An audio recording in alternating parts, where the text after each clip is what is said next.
आज गुजरात में 9th class में जो दलित बच्चे एनरोल होते हैं उनकी तादाद 41,000। ये 2019 और 20 का डेटा है। बच्चियों की तादाद 31,943। अब आप देखते जाइए, जो भाजपा कहती है कि सबका साथ सबका विकास, हम सब समाज का काम करते हैं, कितना झूठा है। यही बच्चियां दलित की और बेटे जब 10th क्लास में आते हैं तो बच्चे 41,000 से 33,000 पर आ जाते हैं, 33,000 पर आ जाते हैं। हमारी बेटियां, दलित बेटियां जो 9th क्लास में 31,000 है, वो 10th क्लास में जब आती है तो उनका नंबर 27,000 हो जाता है। कितनी कमी हो गई? 4,000 की कमी बच्चियों में हो गई। और बच्चों में 8,000 बच्चे ड्रॉप आउट हो जाते हैं दलितों के।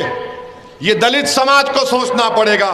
फिर यही 33,000 बच्चे और 27,000 दलित बेटियां जब 11th क्लास में आती हैं तो 33 से सिर्फ 20,000 आती हैं, 33 से सिर्फ 20,000 आती हैं। और वही बच्चियां 27,000 से खाली 19,000 पर आती।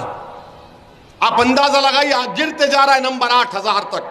और जब वो दलित बच्चे और बच्चियां 12th क्लास में आती हैं तो 11th में 20,000 बच्चों का वो आ जाता है 19,000 पर, और बेटियों का 19,000 से 17,000 आ जाता है। अब ये बात पूछो आप कांग्रेस का जो एमएलए, वो बोलेगा ये कहां से लाया हो ऐसी नंबर, ये इसको पता ही नहीं है।